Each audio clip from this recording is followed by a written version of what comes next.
ఒక పద్ధతి ప్రకారం ప్రభుత్వ యంత్రాంగం పనిచేయదని, ప్రభుత్వ సంస్థలు పనిచేయవని, అందులో కార్మికులు సక్రమంగా పనిచేయరని ఈ భావజాలాన్ని నిరంతరం పెంచుకుంటూ వచ్చారు పాలకవర్గాలు. ప్రధానంగా చూస్తే భారతదేశంలో మంచి విద్యా సంస్థలు ఏవేనంటే ఐఐటి కనపడతాయి, ఐఐఎం కనపడతాయి, ఇండియన్ ఇన్స్టిట్యూట్ ఆఫ్ సైన్సెస్ కనపడతాయి. మంచి వైద్యాలయాలు ఏవంటే all India institute of medical sciences కనపడతాయి. అవి ప్రభుత్వ రంగంలో అంత ఘనంగా గొప్పగా నడుస్తూ ఉంటే అదే క్రమశిక్షణతో అదే దృష్టితో మిగతా వాటిని కూడా నడపాలని ప్రయత్నం చేస్తే విజయవంతం అయ్యే అవకాశం ఉంది. కానీ ఆ పని చేయటం లేదు. ముఖ్యంగా ఆంధ్రప్రదేశ్లో కొన్ని వేల పాఠశాలల్లో, ప్రభుత్వ రంగంలో పనిచేస్తున్న పాఠశాలల్లో మంచి జీతాలతో ఉపాధ్యాయులు ఉంటారు, మంచి భవనాలు ఉంటాయి. కానీ అక్కడ ఉత్తీర్ణత శాతం తగ్గిపోవటం కానీ, సక్రమంగా బోధన లేకపోవటం వలన కానీ విద్యార్థులు ప్రభుత్వ రంగం నుంచి ప్రైవేట్ రంగానికి మారుతూ ఉన్నారు. ఈ సంవత్సరమే దాదాపు 5 లక్షల మంది ప్రభుత్వ రంగంలో ఉన్న విద్యార్థులు ప్రైవేటు కార్పొరేట్ స్కూల్స్కి వెళ్ళిపోతూ ఉన్నారు. కార్పొరేట్ స్కూల్స్లో ఉన్న నారాయణ కానీ, లేక చైతన్య, లేక భాష్యం, ఇలాంటి పెద్ద పెద్ద ఎన్ఆర్ఐ ఇలాంటి సంస్థల అధినేతలందరూ రాజకీయాల్లో కూడా క్రియాశీలక పాత్ర పోషిస్తూ ఉన్నారు. ఆ విధంగా ప్రైవేట్ రంగాన్ని ప్రోత్సహిస్తున్న పరిస్థితిని చూస్తున్నాం. మరొక వైపున గత 2 సంవత్సరాలుగా మనం చూస్తే ఆంధ్రప్రదేశ్లో ఒక్క పేదవాడికి 1 సెంటు భూమి ఇవ్వలేదు.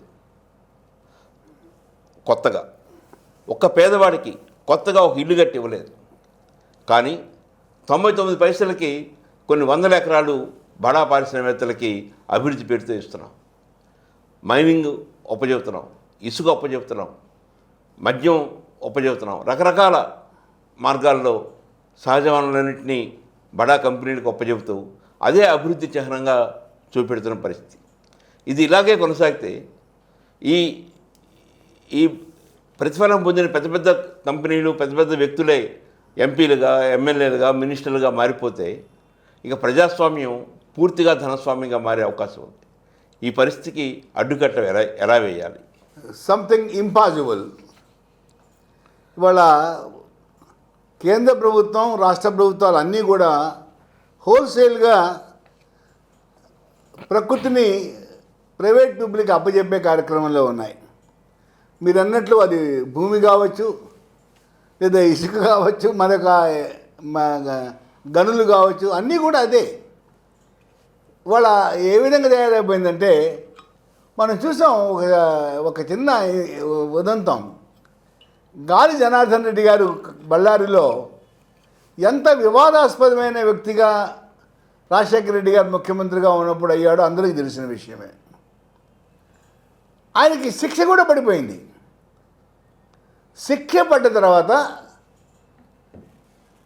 ఆయన పార్టీని భారతీయ జనతా పార్టీలో విలీనం చేశాడు. ముందు ఆ శిక్షణ సెంటెన్సింగ్ అయిన తర్వాత కూడా కోర్టు ఆ శిక్షని రద్దు చేసింది. అసలు బహుశా భారతదేశంలో ఒక ప్రజాప్రతినిధికి సెంటెన్స్ పడ్డ తర్వాత రద్దు చేయడం ఇదేనేమో అనుకుంటున్నాను నేనైతే.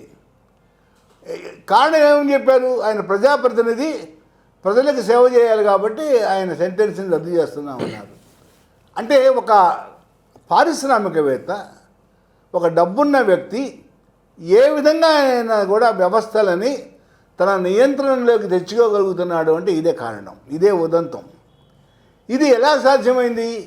లక్ష్మణ్ రెడ్డి గారు చెప్పినట్లు ఈ ప్రకృతి సంపద అంతా వాళ్ళకు దోచిపెట్టడం వలన, వాళ్ళ దగ్గర విపరీతమైన డబ్బు పోగ్గవటం వల్ల వాళ్ళు ఏమైనా చేయగలుగుతున్నారు. ఇది నిరోధించగలిగిన స్థితి ఎక్కడుంది? వాళ్ళ ప్రభుత్వాలు, అన్ని రాజకీయ పార్టీలు కూడా ఇలానే తయారైపోతే ఇంకా ఎవరికి చెప్పుకోవాలి? అది సాధ్యమయ్యే పని కాదు. అది అవుతుందనేది నేనైతే అనుకోవటం లేదు.